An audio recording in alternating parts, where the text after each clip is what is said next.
Asina ilala iwo kuita GoFundMe ye 50,000 rands ukumboidi mari yakawanda iyoyo. Inini ndirewa na 3 ndiri kuda 25,000 iwo uri 1 uri kuda 50,000 pambacho lalaka iwo unombozorasika brains ako miswa. Just go to work like us. Oh, I think maZimbabweans kutongotenda kachinhu chinotongotinetsa sometimes. I don't know kuti why musikunditsoma. Andinzwisisi kuti why ari kunditsoma. And she has been doing this for a very long time. Ndichingotumirwa nevanhu ma-screenshot ndichingonzi nevanhu naiwe. Muchiri kuwirirana here. Mukukanganwa kuti hure iri ndakaribatsira iri. Ndakaribatsira hure iri ndakamira naro zvisingaiti. Ndakamira naye musikana uyu.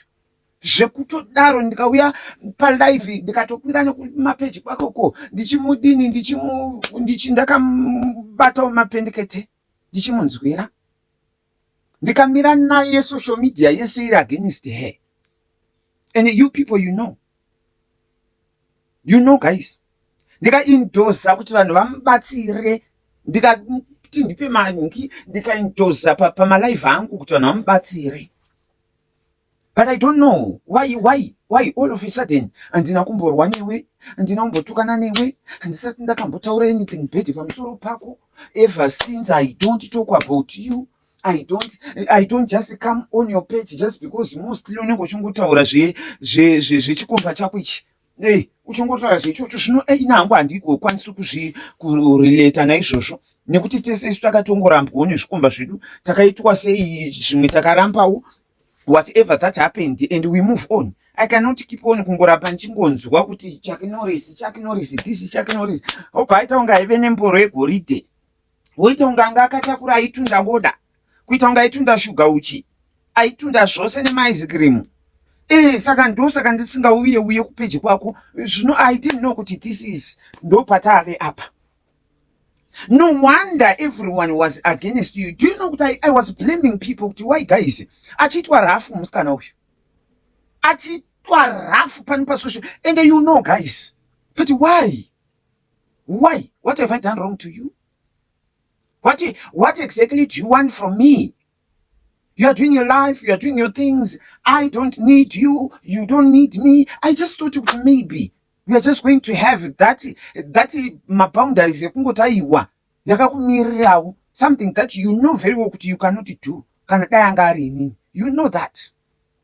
You know kuti you cannot stand by me kana pari panguva yangu yakaomerwa. You know that. Why usingabvise mwoyo wakaipa, mwoyo utsinye, mwoyo kungoti ngazviitirweni, mwoyo kungoti dai zvangu, mwoyo kungoti chese it must be me. Why you? Unoti utati what is the reason yekuita mari GoFundMe yakazodaiwo ndakatoitwa nevana. Unenge uchingonicompare newe. Why do you want to compare me with you? Did I ask you? Have you hate me nchitaura nezveGoFundMe yako? Wakambonditi wanchitaura anything? Wanchikomena? No, I just want to understand. Ukambonditi kana one day kana comment zvayo kana kaimoji chako kana ka full stop. Have you hate me doing that? Have you seen me? Wanchitaura anything pamusoro pako? Why usingakwanisi kumboita munani ari peace? Ari kumboita zvinhu zvake. Isusu tinogwauta kana paina vanhu atidena vakaita semi ndo patinogwauta. Anditokonye munhu maZimbabweans. Andideni munhu. You know that it's just that people take advantage just because I'm hated by a lot of people. But seriously speaking, andideni munhu. Ndo zvavanoita izvi. Vanhu vasingafunde. Take neni. Ndakutadzira chii? What have I done wrong to you? Are you okay? Are you for real? Aiwa ndoda kunyatsonzwisa dambudziko rako nderei? Iwe why uda kundikombeya newe? Takafanana here. Zvandiri kuita zvandakaitira inini did I tell you the reason? I have explained the reason why I am doing whatever that I'm doing. I said it.